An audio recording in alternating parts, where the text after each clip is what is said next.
Welcome into the PHNX Cardinals podcast presented by the DraftKings Sportsbook app. Now you can bet on any NFL game this week with the DraftKings Sportsbook, an official sports betting partner of the NFL. New customers who bet just $1 on either team to score in a game can win $100 in free bets. When a team scores, you score. Just remember to use the code PHNX when you sign up. Chierstin here with Johnny Venerable, Frank Sanders. Frank's in the house. He's not at a tattoo parlor because we are wanting to make sure that we get the right tattoo artist. Yes. And that the tattoo looks great. Yes. And that takes a little more time than anyone anticipated. Hello. I thought it would be much easier than that. But apparently, for your sake, Frank, I hope to goodness that the Cardinals don't screw this one up and you have to get a tattoo of Cliff Kingsbury after they lose to the Panthers. We definitely don't think that's going to happen based upon our performance and this team's ability to pull out some. I would just think it would be slightly funny if that's it would the be. case. It would be totally disappointing to get a tattoo in honor of, and then he go out and wet the bed to the Carolina Panthers, which we've done in the past. I was going to use that term, and I just couldn't think of. I was going to say like the SHIT, and then I was like, no, I can't say that. I want to say like potty the bed, like so. I just scrapped it. Yeah, that's what my 6-year-old still does. You got to use a pull up. Little man potties the bed. Nothing to be ashamed of, Hudson. Cliff don't potty the bed this weekend against Matt Rule when he's starting XFL QBs. That would be crazy. We have. So I already picked the design. I kind of got a good idea what I want. Okay. I think it's going to be great. 100% it is all about Cliff Kingsbury. I know people have kind of asked me about the Kwame Lassiter tattoo and all that stuff. And then I'm saying, well, the whole idea was it was about Cliff. And I want to still honor Cliff. And if I want to do something with Kwame, I'll do it later or I'll do it on another part of my body. And I love my brother, but I love exactly what Cliff is doing. And so on behalf of PHNX Sports, in my heart of hearts, and all those out there that's watching us and paying attention, I'm going to keep it true to K2. You know, we got K1 and Kyler Murray. K2 has been doing this thing, so I'm going to keep what I said I'm going to do. And I have a design right now, and I like what I have. Is PHNX in the designs? So you can get that lifetime membership? I think I'm gonna drop that little I'm gonna put them 4 letters at the bottom of it. I swear I'm gonna put the 4 letters at the bottom of it, so I can get a 100% lifetime membership of that. I am going to do that 100%, and I'm looking forward to it.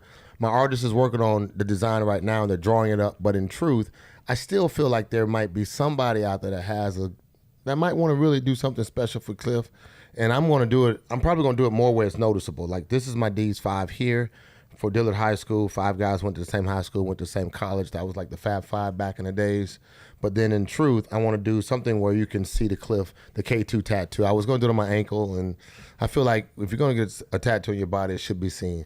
And then my face will not happen, but it'll be someplace where it'll be noticeable. I'm looking forward to it. So we will definitely circle back in the very near future on the tattoo. Unfortunately, just not going to happen tonight. It's not going to happen tonight, but if I can get somebody to get it popping this weekend or something like that, I know we have a show on Sunday. We do. So then, therefore, it's a good chance it could happen Sunday or early next Tuesday, somewhere in that window. And if I can't do it live, when I show up with my Mike Tyson K2 tattoo. Oh no, no one wants that. No, I won't do it. I'm just playing. But it's going to be someplace. But I want to do it live. And if we can do it, I'm looking forward to it. I want to do that. I still want to honor my man. He deserves it. We're in a position we've never been at. I'm loving where we are. He's doing some special stuff. And he deserves that. The Cardinals are in a really great spot. So. All right, well, the Cardinals taking on the Panthers, a very winnable game this weekend. But let's get to our Friday's 4 downs, the storylines that you need to know heading into this game. Kyler Murray, DeAndre Hopkins will both be game time decisions, and we'll get to Kyler Murray in a minute.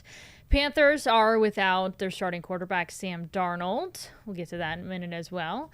Cardinals have lost 5 straight to the Panthers. We'd like to end that streak for sure. And the Cardinals are heavy favorites on Sunday. All right, so first off with Kyler Murray, he practiced today for the first time in about 2 weeks. Yeah. He was limited in practice, so we saw him out there. We're only allowed to be, I think it might be like maybe 10 minutes, and that might be generous. So the open portion is very short, but from from what we saw, Kyler threw a few passes, and then once they got more into some team kind of stuff, he was off to the side. So limited practice on Friday. So you've got one limited practice in 2 weeks. If you were to ask me, although they're leaving it up to a game time decision and his official status is questionable, I would say Kyler Murray is not playing on Sunday. That's just me. Wow. I would say the opposite. I think the fact that he got out there, did some work today, I do think he's going to play. I think he's optimistic he's going to play. I think last week, if it was a playoff game or the season was on the line, he would have played. But to me, is he going through the walkthroughs as the starter? My guess would be yes, behind closed doors when you're walking through shells and you've got your sandals on and it's low key. That to me would lead me to believe, if that's happening, which I think it is, that he's going to start Sunday. I don't think. But he didn't even do that on Wednesday. I don't know. That's interesting that we both completely take two different things away from that. This week just feels like they are going through the motions, not from a mental standpoint, but from a physical standpoint, because so many guys are banged up. And I feel like they understand the task at hand. You want to go home, you get a W against a bad Carolina team. Let's face it. And Carolina's got a legitimate defense, but the Cardinals should handle them. And I feel like Kyler Murray understands the task at hand, can go out there, does not have to move around a lot, limit his mistakes. They can come out. I think they're going to cover the spread of 10.5 points. But Hopkins is a different story. Hopkins didn't practice at all. I could still see him being active, playing about 40 to 50% of the snaps. Now, the good news is that the rest of Kyler Murray's compliments in the receiving core, Rondell Moore, Zach Ertz, A.J. Green, Christian Kirk, everybody ought to be, knock on wood, back this week, outside of maybe Hopkins at full strength. The offensive line is what it is from the interior. Justin Pugh is beat up. You don't know what the status is of Max Garcia. Does Justin Murray play with Josh Jones? I still think it's enough where Kyler Murray can feel more confident, especially when you're not on the road. Last week was difficult. Home, you're away from home, minimal receivers at your disposal. This week, I think you ease him back in, you put him in on Sunday. I'm 50-50. I'm not a... You're supposed to be the tiebreaker. Well, I know, but I'm 50-50 only because, a tie. it's still the Carolina Panthers. We were hoping that Kyler would play versus, a divisional opponent, which was the 49ers last week, but he didn't play. And we went out and got a dub with your boy, my boy, your guy, your homie. Don't go the well too much, though. Colt McCoy. Don't and do it, so Cliff. this week, now against the Panthers, who was supposed to be, as you stated, a favorable win, I feel like if it's at home and we still got Colt, and that's an opportunity where he can still rest another week versus what we would consider a favorable win, then he really does not have to play. So that's why I'm 50-50. This week, I don't need him to play. This is the week, not last week, and everything in me was why I'm getting a K2 tattoo, because I thought he would play last week. However, he didn't, and they still came out with a win. And I just don't think we need him as much right now. You just say he has limited practice time, and I agree. There are mental reps that guys do get, and then there are, you don't always have to have the physical reps when your body's ready, kind of already in that grind mode. These guys should be in there after the week. This is like week 10 primarily. So to me, in my mind, I think it would be great to have him out there, but I just don't think we need him because what Colt was able to show is he could rest.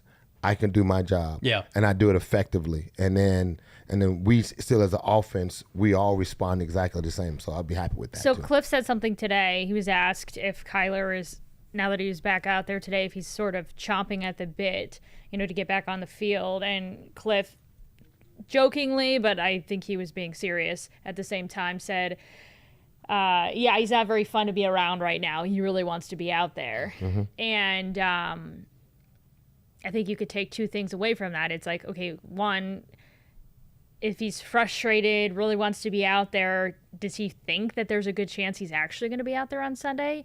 If he's in a certain mood because, he's sick of not being out there and not being able to play, does that indicate something? Cliff could also be just blowing smoke, but this is an interesting comment. I also think Kyler Murray's cognizant of a couple different things.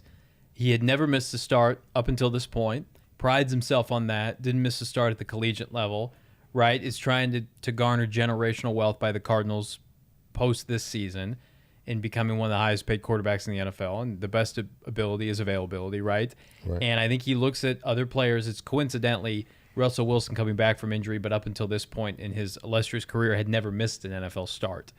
Kyler Murray hears the chirps, social media, from fans, from opposing teams that he's little, that he can't hold up, that potentially he could be injury prone. And I think right now that's something that a lot of people still have question marks about. You know, he ended the last 2 seasons, 16-game seasons now, not 17 with postseasons in mind, 16-game seasons. He was banged up at the end of the year.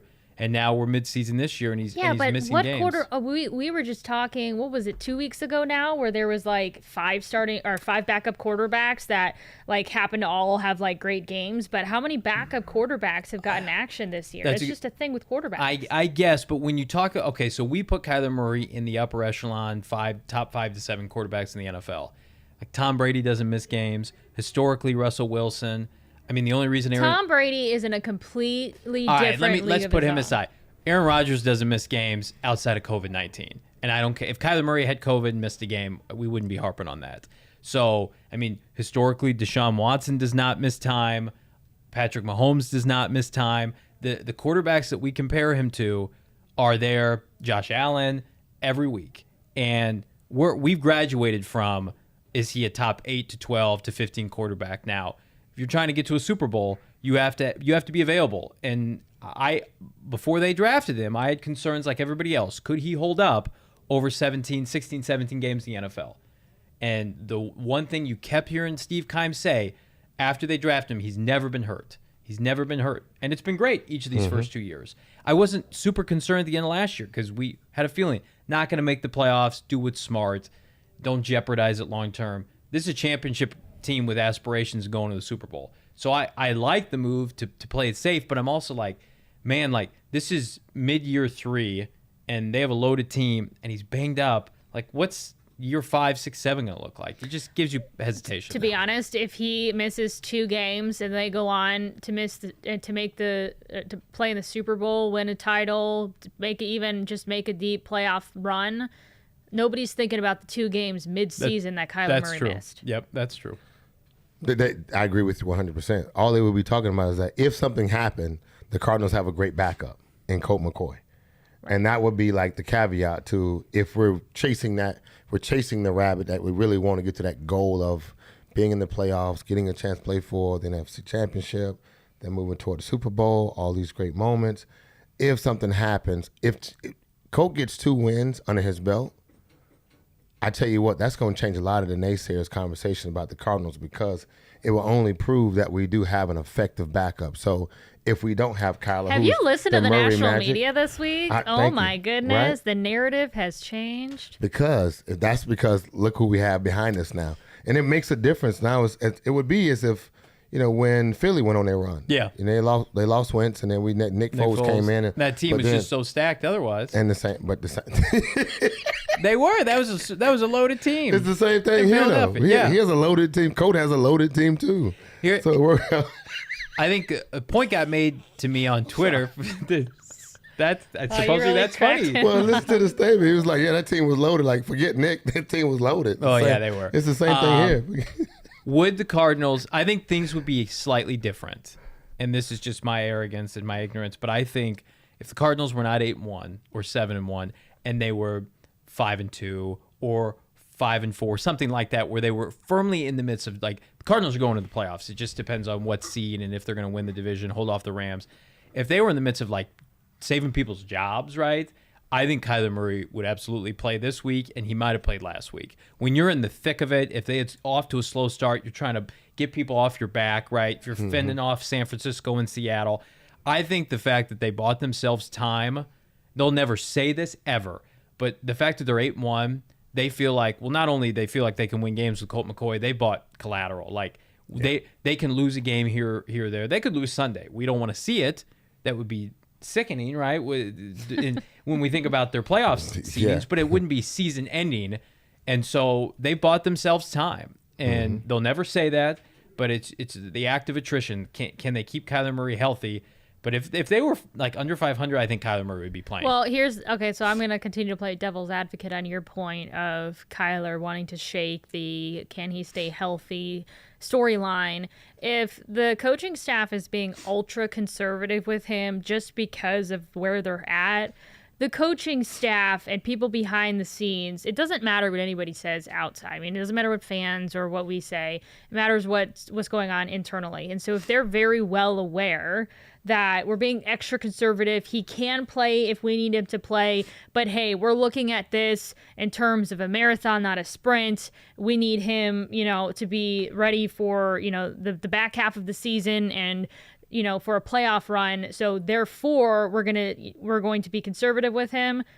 Kyler's not thinking about, oh my gosh, people think I can't stay healthy, etc. No, I think what the former of what you just said, I think is probably true. So maybe punches holes in my earlier assessment, but I really do think that. Did you just come full circle? I did. I think Kyler Murray wants to play, and he's very prideful. And I also think the organization's in his ear, like, big picture, we're trying to win a championship. Do not jeopardize it. It's the Carolina Panthers. They're under 500. They're sinking fast.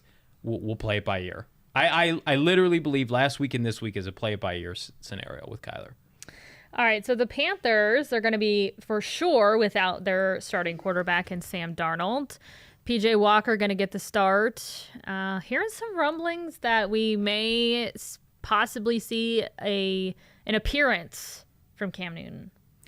It's funny, like when the signing happened yesterday, and on Twitter everybody was freaking out, like he could start this week, and I'm like, there is, first of all, yes, we need to give Chierstin credit. Frank? Credit. I was in love with what she said. It was such a simple, I don't know, because I've been waiting for Cam Newton to sign with a team. Like anytime a quarterback goes down, I'm like, oh, what about Cam Newton? And then, of course, like his former team, they've got their starter. I was like, okay, no brainer, bring in Cam Newton. And then I really don't need any credit for the team. No, I didn't even think of that, but you said bring Superman back. Yeah. And that was the cat. I love it. I love it. I'm addicted to Twitter, and I feel like that was the first time I'd heard that floated at all. And I'm not on Panthers Twitter consistently, but from a national perspective, I had not heard that. So we need to give Chierstin credit. It's funny, though. I put it out there. I'm like, no way he plays a significant role on Sunday. And then I don't know if it's an indictment on PJ Walker, who's been in the system now 2 years, but like there's a chance like Cam could get packages Sunday. Now, those will probably be like direct snaps, some RPOs with Christian McCaffrey. Cam is not a prolific passer like he once was. His arm is a little bit shot. His shoulder's not, it's beat up, right? But it would not surprise me in the least if he got maybe like 10 snaps against the Cardinals. Well, I mean, I think just bringing him in as like kind of just like an energizer, right? To just change things up. He still has, a lot of his former teammates on the team. I think the fan base still loves Cam. And so if you can bring him up and there's some simple packages that he's able to execute, because obviously he doesn't have a whole lot of time to prepare.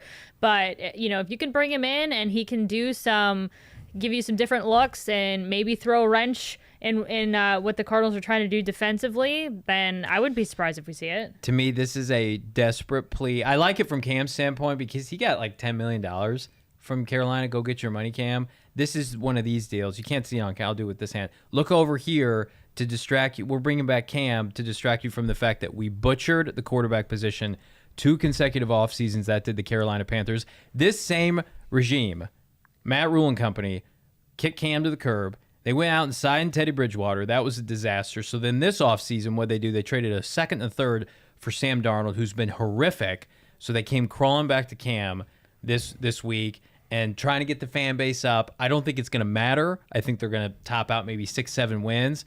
But good for Cam. Full circle, my man. Are we talking about our predictions tonight?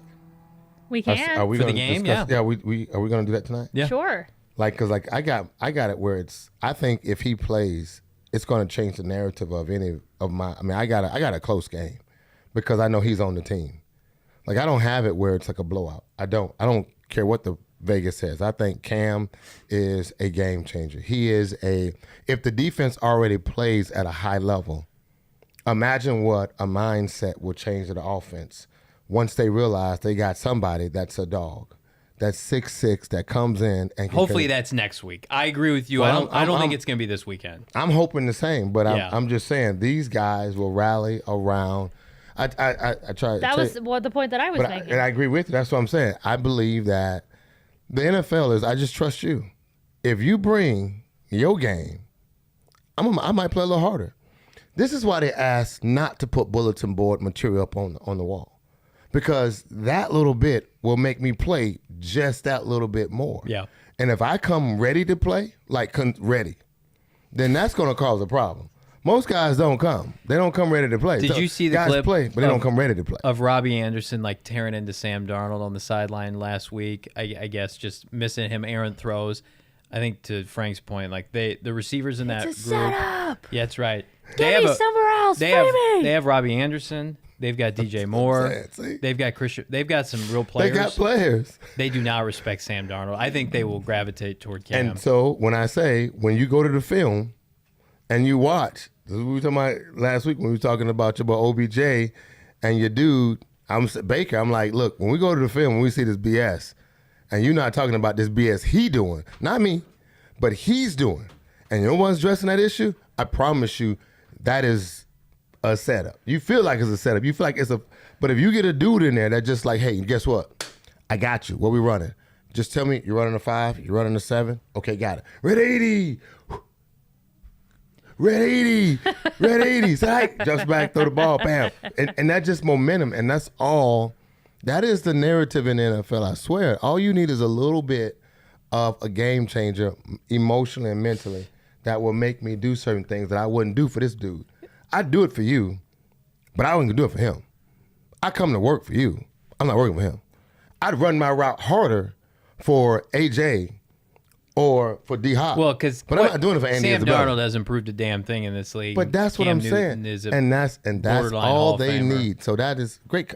This girl right here is amazing. She got it. What if you would have What if you would have gone to What if you would have gone to Sam sleep Darnold. at the end of the preseason and woke up just now, and you turned into this game and it's Cam Newton versus Colt McCoy? You'd probably be thinking, "What the hell happened? What went on Absolutely. for this to happen?" Just because they're leaving that, and I'm sure Yes. it's intentional that they're, opening. Even if Cam Newton, if there is no actual plan for him to play in this game, for sure they're going to lead everybody else to think otherwise and think that there's a definite potential that we will. But for that reason, because we don't know, and because I feel like anything can happen, it could be a complete disaster, or it could fall under what Frank and I think is the potential there, where guys are rallying behind Cam, and Cam's like on fire because he's got another opportunity, and no team would give him an opportunity, and so. That's all So you need. I have no idea all what's you going to need. happen in this game. To your point, though, and Vance Joseph had a comment I heard earlier today, or maybe it was yesterday, about the good news of P.J. Walker playing as opposed to Sam Darnold. The game plan that you'd have for Walker is the same for Cam Newton. Similar quarterbacks, mobility, clearly not the same caliber of attributes, but mobile guys who like to run, who may be a little bit limited throwing the football. So the good news is you could probably expect the same offensive system or scheme to some degree if Cam Newton does play. The Cardinals will be prepared. The Cardinal defense is not what I'm concerned about in this game. Like, to me, outside of just J.J. Watt, they have their full complement of players, right? To me, it's like, can the Cardinals overcome potentially not having Kyler Murray for another week against a far better defense in Carolina? By the way, you just made me think of it. Chase Edmonds and Justin Pugh on the offensive side of the ball, they're both ruled out. So those are two guys that will not be on the field. But Budda Baker he is expected to be on the field on Sunday, which that would be a key piece missing in their defense if he was not able to go. But it looks like he will. Cardinals have lost 5 straight at the Panthers, which is wild to think about. They did go through this stretch where they could not win a game on the East Coast, and I think that probably had something to do with it. Yeah. But 5 straight, including last year's loss, which nobody forgot, 31-21. It was like this big emotional win or game for Teddy Bridgewater, because I think it was like the first time he scored like a rushing touchdown since his 2016 injury, and so it was meaningful to the team in that way. They jumped out to this 14-0 lead in the first quarter. DeAndre Hopkins was rendered pretty much ineffective, didn't really do much, and I think he was coming off injury, didn't practice the whole week, played that game, but he didn't do much. We all know last year it was Kyler and DeAndre or nobody. And so it just was a horrible game. And Kyler was asked earlier this week, what happened? Did Carolina last year do something different?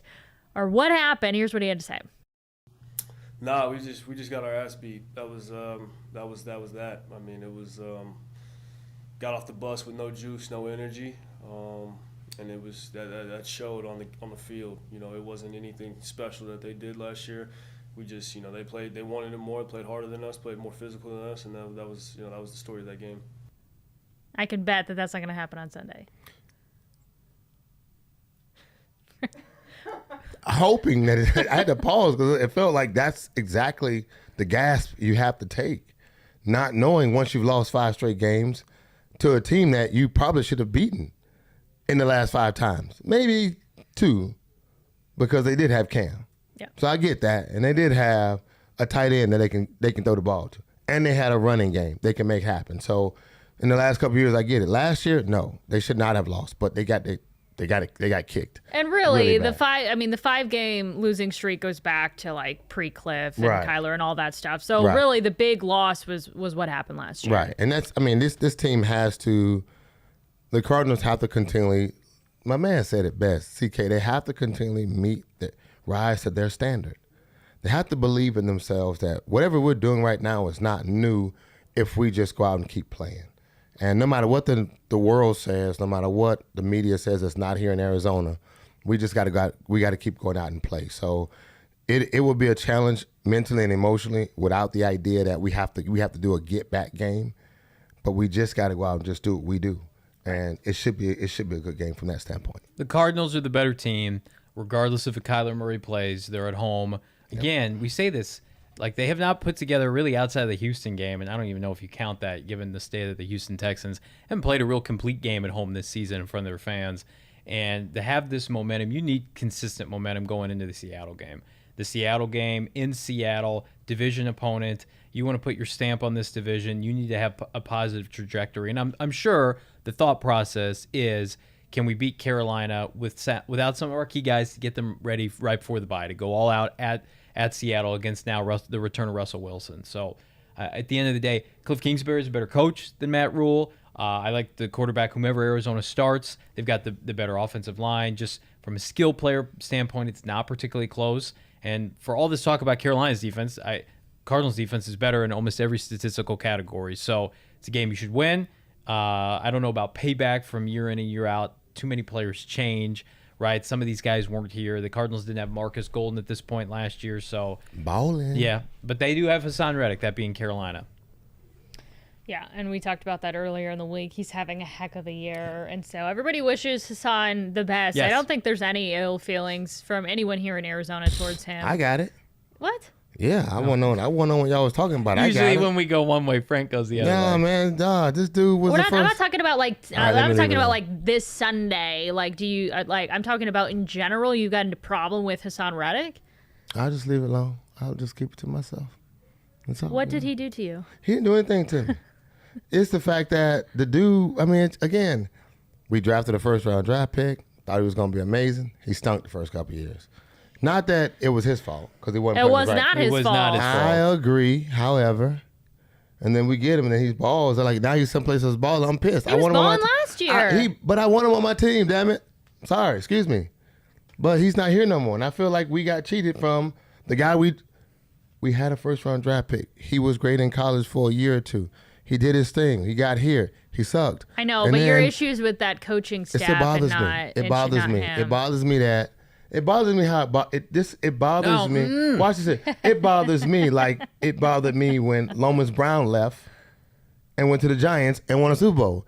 It bothers me like when Simeon Rice left and he went and won a Super Bowl. It bothers me like Aeneas Williams left. Thomas and then Jones. I can keep going Yeah. because I'm tired of watching That players. doesn't happen with this franchise anymore. I promise you that does not happen. And Carolina's not winning a Super Bowl, All right, so you don't have to worry about I'll that. get off the ledge then because Johnny just brought me back. It don't help with this team. It doesn't. It doesn't. They had Chandler Jones and Marcus I was Golden. ready to jump. They now take other people's talent. DeAndre Hopkins, That's right? what you Chandler say. Jones, Facts. J.J. Watt. Facts. They purge. They don't get purged anymore. They used to be the minor league system for teams that wanted to compete for championships. I'm with you. They are not that I anymore. almost want to throw a wrench in the bunch right now, dude. I'm gonna leave it on. I'm gonna keep moving and plowing. Give my man Hassan a break. He was abused from a developmental standpoint. They screwed his development up. I agree. They forced him inside. I agree with that. I 100% agree with that. And that's a part of not really addressing your talent with what you bring in. When you got a guy that's supposed to be a defensive end, don't try to make him a linebacker. Keep him as a defensive end and let him grow from there. And it doesn't matter your size. Von Miller has showed it doesn't matter your size. That's who they like. That's who he was supposed to be. That's who he was supposed to be, and he didn't get that to be like Small the last 5 games of his last year here, which was, and you could have gave him a contract. We still could have. He's gonna be paid handsomely though. He'll be fine. Go get it, bro. But don't do it this week, mother sucker. All right, well, let me tell you guys about the DraftKings Sportsbook app and the fact that I thought I had a really good DraftKings Sportsbook app pick of the week, midweek, and I had this parlay going for the Thursday night game between the Ravens and the Dolphins. I had a Marquise Brown anytime touchdown and Ravens winning the race to 10 points, and I was like, yeah, I feel really good about this. Like, the Dolphins suck, and we all know that I lost money on that. So nice. I'm back again. I'm going to do another DraftKings Sportsbook pick of the week, and I'm just going to keep this one really simple. I'm just going to pick the Cardinals to beat the Panthers and just try and redeem myself, because for some reason anytime I feel good about doing a parlay, and I always gravitate towards like the same type of parlay too. Maybe I need to like switch it up a little bit. For dang sure get away from the race to 10 points, because I never win that one. But anyway, so that is my DraftKings Sportsbook app pick of the week. I dig it. No, you got to bet your way through sometimes, friends.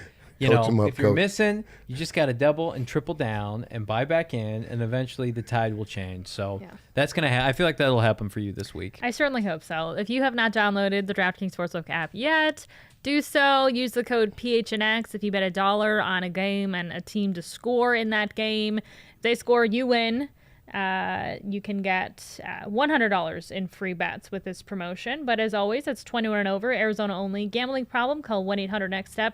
New customers only. Eligibility restrictions apply. See DraftKings.com/sportsbook for details. And quick question. Yeah. My man Low Tone Capone asked. He's making a statement, but I want to ask JB about this. I think both of you guys might know this question. The answer to the question. Thursday night football strikes again. About how many times does Thursday night strike again? Like no one. I'm with you, Chris. No way in the world I'd have picked the Dolphins to beat the Ravens at all. And I'm pretty sure a lot of people lost a lot of money on that bet. But about how many times, we're looking at maybe, 12 to maybe 14 Thursday night games a year? I think the bet I usually trend when looking at a Thursday night game is the home team. If you've got a short week and you travel, that's why everybody was so staunchly committed to the Cardinals beating the Packers. And then you add in the slew of outs because of COVID and otherwise. But number 12, the differentiator was Aaron Rodgers that game. So he's the trump card, league MVP. Otherwise, I say, even teams that have not won the game outright, like I think of the Jags earlier this season, they cover at least. They covered against Cincinnati. So I would just trend more with the home team. No matter what, huh? Mm-hmm. All right. Just don't do whatever I'm doing currently. All right. Well, we've been mentioning this all week long. We've officially hit 2 months here at PHNX, which is super exciting stuff. If you've been following us, love what we're doing, want to become a member and support us further and just become a part of the fam, you can sign up today. Go phnx.com, and you can get a free t-shirt of your choosing at phnxlocker.com, or your first month for 50 cents, depending on which option you choose. If you're joining us and are able to see us through YouTube or on social media, where if you're joining us on our live stream, Johnny's wearing one of our newer shirts, one of our best sellers. Maybe we are just effing better. That's a good looking shirt, Johnny. Yes. Everybody for me standing out. But yeah, it's awesome. It came really fast.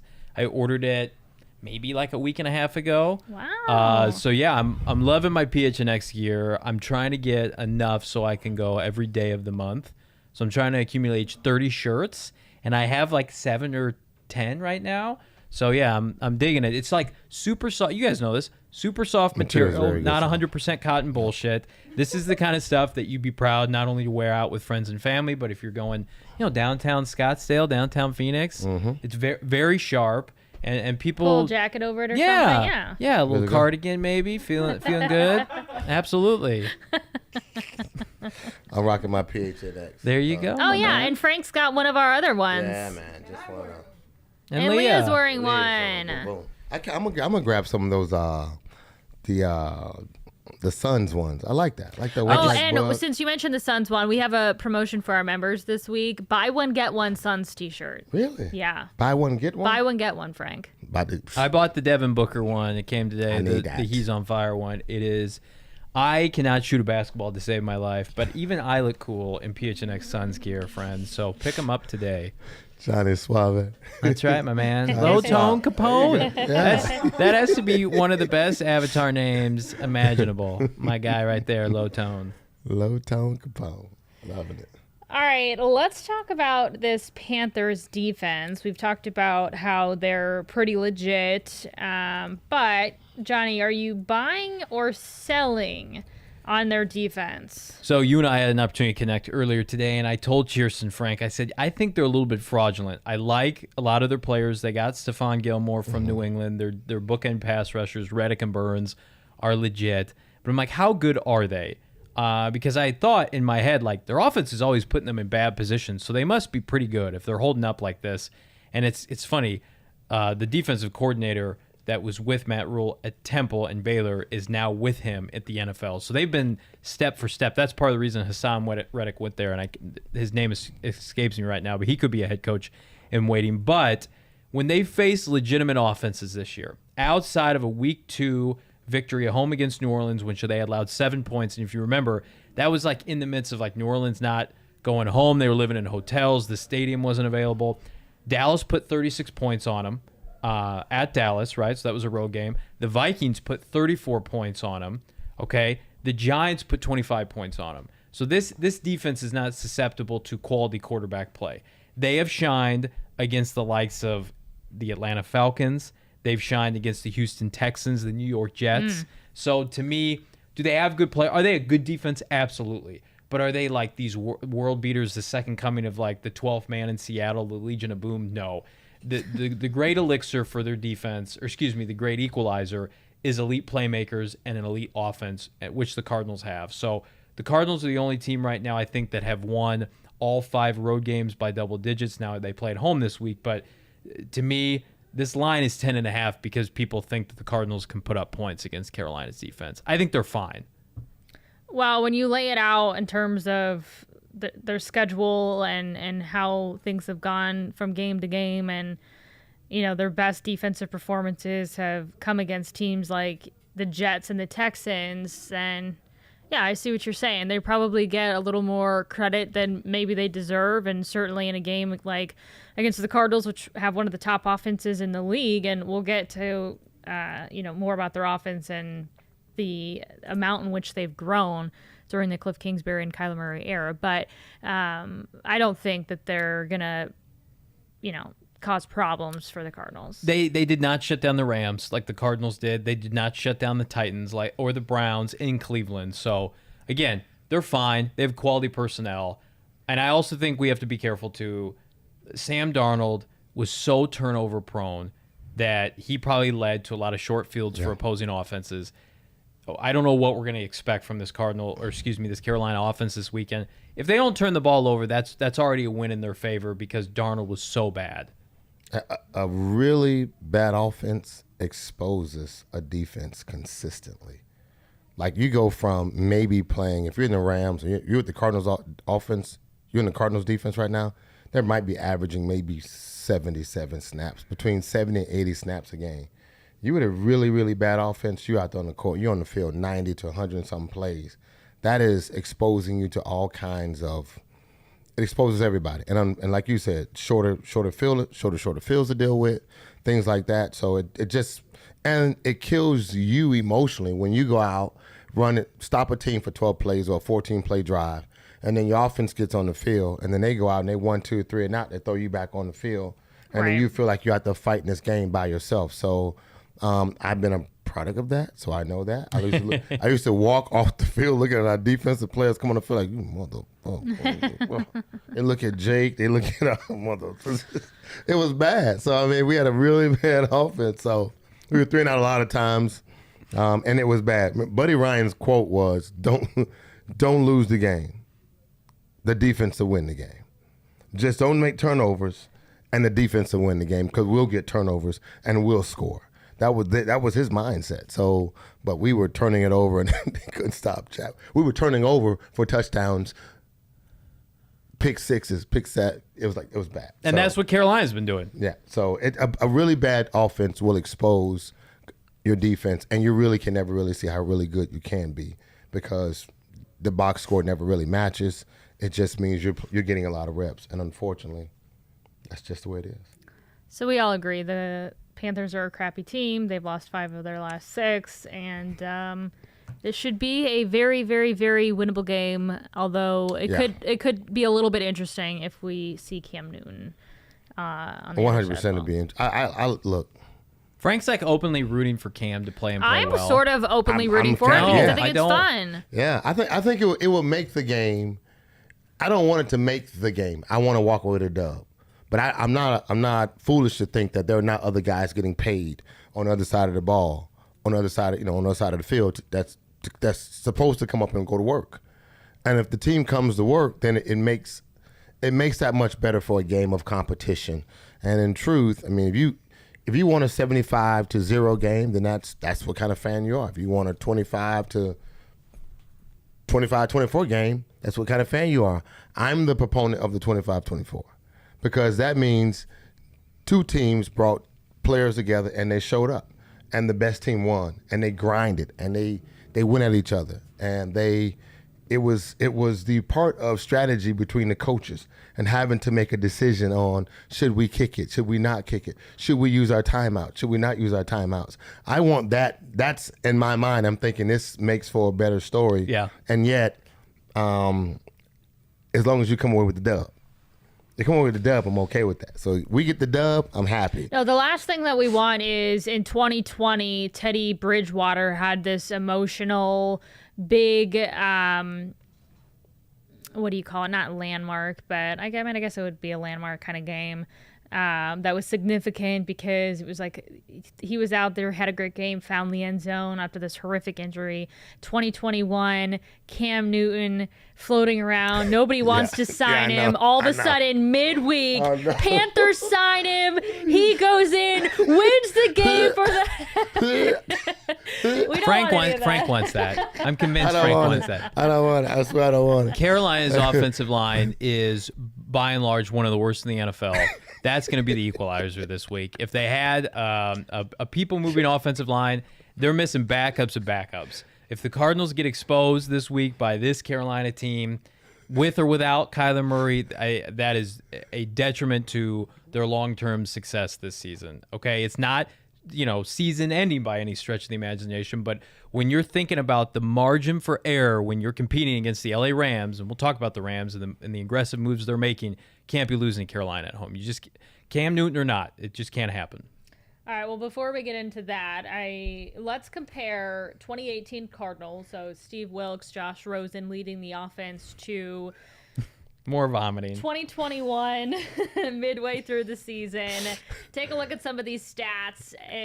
Points, touchdowns, scoring drives, fourth down percentage. Oh, my God. Not even freaking close. So through Good 9 games in Rose. 2021, that's the graphic of the year. The Cardinals have absolutely trumped the final season statistics offensively from 2018 before Cliff and Kyler took over, and these are just I picked 4 of the stats that well the Cardinals. Well done, Chierstin. Thank you. Great job. I felt like these were significant stats, but there was a really long list. Pretty much every offensive statistical category, and down the line wasn't even close. And that's just through 9 games. The underscore that 2018 team, especially their offense, set NFL football back. It was one of the worst offenses of the past 2 decades, and it got Cliff Kingsbury, I think, in part this job. because they wanted to do the polar opposite of what they were doing with Wilkes and company. Yeah. So they scrapped their defensive head coach and they scrapped their immobile quarterback and they went the complete opposite.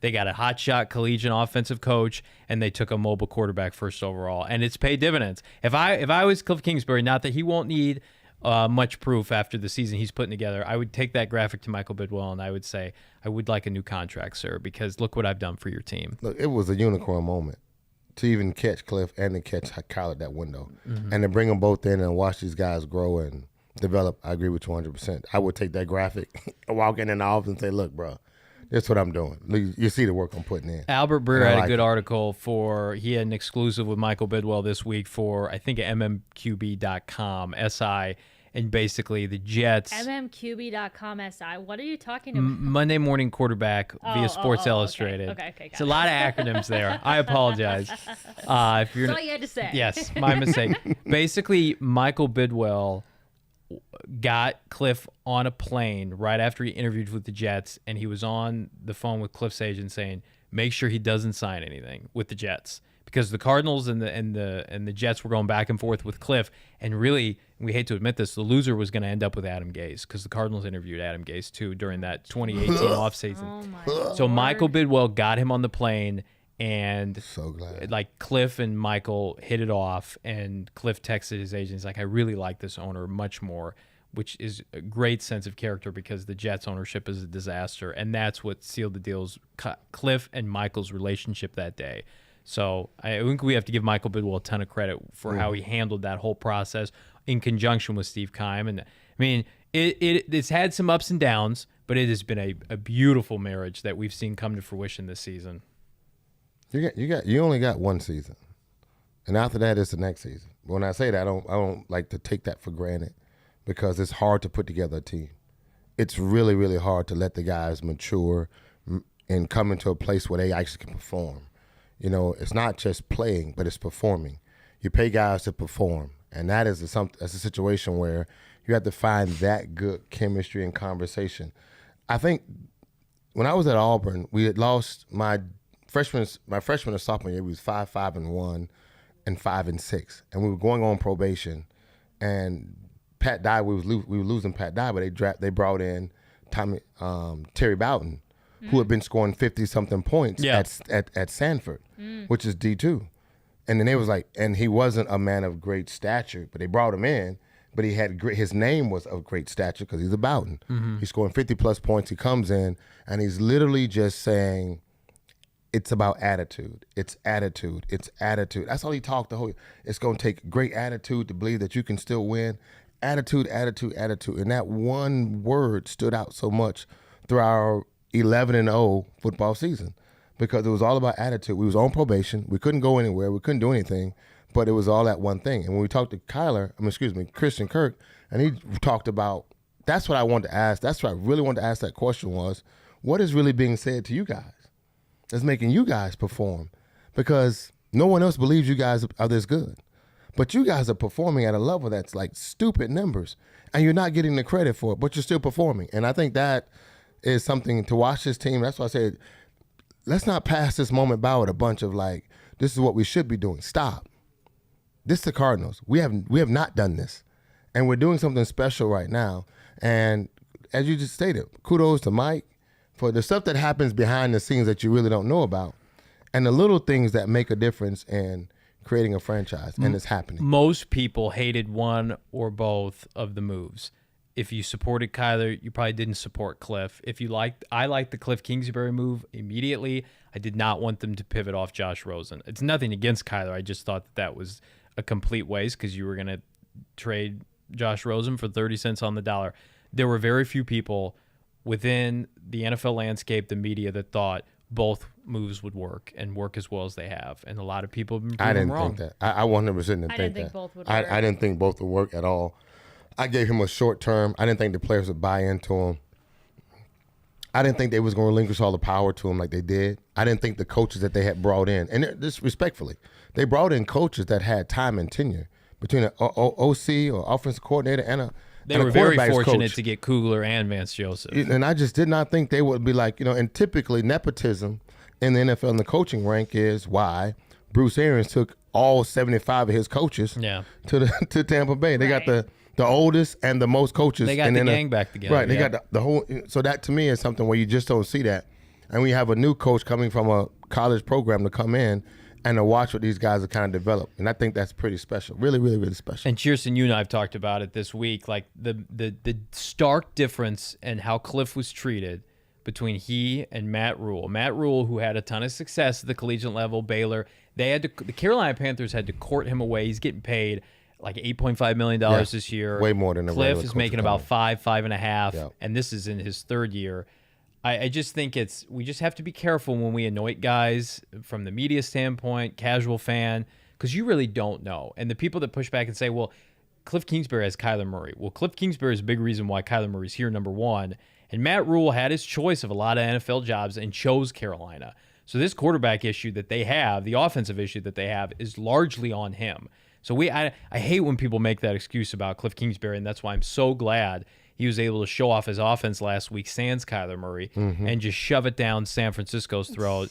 Just because people think he is a product of Kyler Murray, and now we see like the best version of the Cardinals is a marriage between the two of them. Yeah. For some reason, it's just been a topic throughout the entire week out at practice, just sort of Cliff's maturation and his relatability and why guys decided that he's somebody that they're going to respect and follow. And we were talking to Corey Peters, and I asked him about, do you prefer to play for a guy that's more of like, what you'd consider kind of like a player's coach, like super approachable and relatable, somebody you can talk to. And he mentioned that one thing that's great about Cliff is everybody feels like, you could talk to Cliff about anything. But at the same time, he was like, but at the end of the day, what really matters is the game plan that they're coming up with. And he was like, I've been on teams where we're looking at each other and we're like, PTSD do we, right like, what are we doing here? And he was like, that's not the case. Like, we believe in the game plan that our coaching staff puts together week in and week out. And that's a big difference. It's huge, man. Like it only allows you to continually believe that you're putting me in the best position. Did you get posed with that a lot when you were sitting in meetings? You're like, this shit ain't gonna work. Oh, I 100% know that. 100%. Look, anytime you come to the board and be like, look, we're not throwing this out. Deion's over there. We're not throwing that way. What the? So you don't pay Rob Moore to go out and smack him? You don't pay us to do that, to beat him? Like that, there were many game plans I knew for a fact we had no intentions on literally walking out there and just dominating. So when you say that, that's why I say it's so important to watch like that. When the guys speak that way, it tells you that they feel like they got a chance to go out and beat a team. And the NFL is it's a small thing, but it's huge to the guys that know it. It's small that I know you don't throw good to the right. So I'm a blitz to the left. It's a small thing to know that if we just double down on him, we got a running lane all day. That's small. That's only in-house. But if you don't try to stop their defensive end from dominating my right tackle who's struggling, and you don't slide a running back over, or you don't bring that receiver in just a chip block, we about to get murdered. Like when we played New York and they had your boy, I forgot his name. He on TV the big defense, Michael Strahan. Yeah. Oh, yeah. Or when we played the Vikings and they had your boy, I keep forgetting these names. Dang it. I apologize, y'all. Let's get it popping. That's how it feels. Dang it. Anyway. I got lucky that was just like a soft little football. That little guy's not going to set. You might as well bring that down. Imagine if I would have just had mimicking Frank and the whole shelf. Like the whole I'm worried your laptop's gonna kick it too. No. It's crazy over here, man. This is how excited we are about this thing. And you realize. Frank's having PTSD flashbacks of just horrific game plans. I have to back up. At Sun Devil Stadium. I really do, bro. I don't have as much room in this studio than we do in our normal one. We're very animated, and we like to get our arms involved. And you can't. Stuff. For real. It's a moment, man. Like you feel like you're set up for success. You come in here, you don't feel like the light's on right, or she's not doing her part. We have the best production crew. I always feel like you have a we're great set up for production crew. You success. feel like you're not set up for success. And and if you come back tomorrow and you do the same thing, you feel like you're not set up for success. It's like when I do this show and I feel pissed. great and I do bets with Shane and I feel freaking terrible because I'm like, I have to carry this show on my back. No, That's how it feels. Trust me. So it is a great season. Your boy Ryan, look, Ryan. Yeah, you're right. I see Ryan. I don't know what's going on with that, but bro, you're absolutely right. It's a fun team. It's great to see when your coaches are maturing, but it's great to see that he could win without Kyler. And that's the reason why of a great coach. 100% the reason why I'm getting my tattoo is because Cliff showed he can go out and beat a division opponent, not the Panthers. Not at home. Not at home. He went out with a band of misfits. I call them that, but they really players, and they put together a game plan. And I thought that was one of the best game plans. So that's the reason why I'm doing that, because I believe that is something that our coach is going. Thank you, sir, for that. Vikings defense. John Randall. Look, John Randall would sit across the field and literally get on his knees and wind his body and look at our offensive lineman like, and he'd lick his tongue out and look at guys. He'll stand up and he'll point at him like this here across the field. Oh my God. And he'd let him know. He'd like, and he just look at him like, I'm about to murder you. And I swear to God, I do this here. I look up at my guys and I be like, thank God I'm not in the trenches. No, I look at him I'm like, this dude's over here telling you what he about to do to you on that side. We're not even on the field. We're doing kickoff. And I'm looking at him like, oh, this dude is crazy. But I'm looking at them like, that's who they got to go against. So I want to see if this guy's going to be like, give you, I thought he was going, he's punking out right now. I can see it. I see punk in his face right now. Because that dude is letting him know. I'm sorry, but if somebody was doing all that and looking at me, I would start laughing. You would not laughing when he. I always like. Let me tell you what you stop laughing at. That's funny until he stands right there, and then he says "hike," and you like. All right. Well, I guess not if I was like in the trenches up against him, but like if I was used looking at that, I would be able to compose myself. I couldn't. I saw this many times, but that's the part where you start watching guys that. There are guys that literally, there are superstars in the NFL, and I say this, I really mean that. There are some guys that there is nothing you can do unless you do a lot to stop that guy. That's how good they really are, offensively or defensively. There's some guys, there's nothing you can do. We're afraid that everyone's nervous right now. Things are going to start falling on our heads. Oh, my God. But, look, this team is in a great position. There's nothing that right now we have a really good team scheme wise, schematic. I said this earlier. Like last week, and I said this here. It's hard when your coaching staff's on one accord. That's a great thing, and this is what this Cardinals team looked like. They're on one accord, coaching staff wise and players, and that's why they're 8-1. Well, I've already told you that I'm not good at same game parlays, but it doesn't mean that you can't be great, really. With the DraftKings Sportsbook app, customers can get skin in the game with the same game parlays, which always mean you're going to get a bigger payout. The more legs you add, the more money you can win. DraftKings is safe, secure, and reliable. Best of all, you can deposit and withdraw your cash whenever you want. And now I am so excited to talk about traveling with the Bird Gang and some things that our partners over at Bird Gang Travel Club have going on. Chicago and Dallas takeover trips. And they this isn't just like, hey, come hang out with us at these games. I mean, we're talking about like a complete 3-night takeover package that they offer that includes like your hotel, for Christmas Eve. So for Dallas specifically, they've got an all red formal private party with DJ drinks and the whole thing. Then Saturday they've got a pep rally. We're talking food, drinks. If it involves the Bird Gang Travel Club, you're going to eat and drink a lot. Always. You definitely know that. Definitely know that. Get in, brother. Transportation to the game, private tailgate, of course, and then a lower level tickets to the game. And so that's what they're doing for Chicago, for Dallas, and then what we are doing in conjunction with them. We had our tailgate party out at the Lola for that. Sheesh, what game Packer. was that? It was the Packers game. Yeah. We Good blocked Lord. out the game. The tailgate was Oh my great, but we blocked gosh. out that end result. I was like, wait a second, what the heck kind of game was that? All right, so it was the Packers game. Wow. But so we had about 200 people that attended that party, and it was all you can drink, all you can eat. It was an absolute blast. It was well, now Great we're turning setup. the tailgate into a block party for the Rams, for the Cardinals-Rams Monday night game.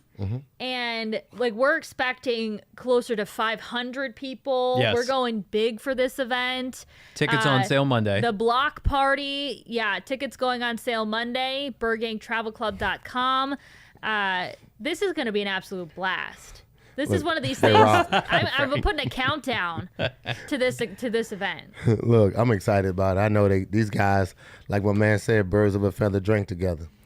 They do it right, for They do it sure. right. Look, We're gonna get this dub this time too. On this tailgate, we're gonna kick it off with a W against the LA Rams. I mean, it's a star-studded event. Not only with Bird Gang Travel and PHNX, but this game on Monday Night Football. I mean, it's gonna have millions of eyeballs on it. It's gonna be maybe the Monday Night Football game of the year. So you don't want to miss out on an opportunity to come hang out with us, kick it with Bird Gang Travel. Again, like I can't emphasize enough. Chierstin did a great job. It is going to be a takeover of this entire block party. And so you want to make sure you jump on your tickets now because they will go super fast. DJ prizes, again, all you can. We thought, by the way, and I will move on, but like at our tailgate party originally, when we were told that this was going on, we were like, oh, we'll get like a few, we get like all you can drink like Coors Light or Bud Light or something like that. Like, no. Like whatever, all you can drink. liquor. Yeah, anything you want. And They take care of you. we were like looking That was around good. like, what? Frank enjoyed it. Frank had a good look, time. hey, I'm gonna have a good time. Bird Game Travel. These guys thought I'd have a good time. So, me and Johnny, we know how to take advantage of a good moment. I can't because I go and cover the team at the game, but I ate last time, so that was fun. Yeah, it was great. I couldn't I had partake a in some couple drinks. beverages. I had fun. It's a great time, man. All Come right, on out, let's support. move on to our last conversation. Yeah. I almost hate to bring it up. Bring it up, boo. because Bring it up. Let's go. Let's go Frank down has that line. been Yep. waiting Yep. to discuss Bring me on. this. Yep. Come on in Our here. thoughts on Doors Odell open. Beckham Jr. landing with the Rams, a division rival. And does this make them one of the top receiving corps now? That's what they say. Yeah. Yeah, I'm gonna look. Well, I'm going to say one Say of what the you gotta say. one Say of what you the gotta say. one of the sports betting apps that is not one that we're associated with, not named DraftKings Sportsbook, they had 1, 2, 3, 4, 5 different receiving corps as the top receiving corps in the league, and left the Cardinals out. Like not even one of the top 5. Come on. Just emphasizes that you go all in with DraftKings It's because they so, know what they're doing. That's but why. in that group, the Seattle Seahawks is so pathetic to even have them in there. You got one dude. DK Metcalf, That's Tyler it. Lockett, Freddie Still, Swain. you got one dude, and if they don't have the quarterback, they're whack. Like they're 100% whack across the board. Like DJ is whack. I mean, I'm not. Look, he makes good plays. He's a big dude. He's a stud. He's 6'4", runs a 4.2, 4.3. All that's great. Athleticism about the yin yang. But Honestly, I just feel like whoever did this look, was It's a just slap like in the not face. paying attention to the but Cardinals. it's just a slap in the face of the Cardinals again because they don't have that splash, and these guys are not divas. And if you want to be a diva, you have to know how to be a diva. They don't want to be. The guys over here don't want to be divas. Larry wasn't a diva. Frank, and we Quan are wasn't running a out diva. of camera battery, so finish what you're saying. You're totally right. Is but Odell I don't want it Beckham to cut gonna out work in or not? mid-sentence. No, you're good. Is Odell going to work or not, Frank? Tell us right now. 100% he's gonna work just fine. The Diva's gonna work. The Diva's gonna be great because they got rid of D-Jack. They got rid of Deshaun. And they brought a better, faster, more talented, and just as a diva to the team that's already got more divas on that team that requires nothing but attention. The attention whores, the coaches are attention whores. So guess what? The Rams got exactly what they want, and they got More whores. they got a lot of team. I was on the They got a fence. really I was good on the goddamn fence. team. I thought Odell would have been knew great. he should have came here. Odell would have been a great fit in Green Bay. I'm No, going to he's side an with icon. Chierstin. I think Some this of is them. a meaningless addition. He is a brittle player at this point. Brittle. When you checked the DraftKings Sportsbook app about their percentage to win the NFC West, it went up 1 percentage point. And they're still a playoff team. I think he's going to be pissy with his lack of targets because Cooper Kupp's an All-Pro this year. Robert Woods is very good, very capable.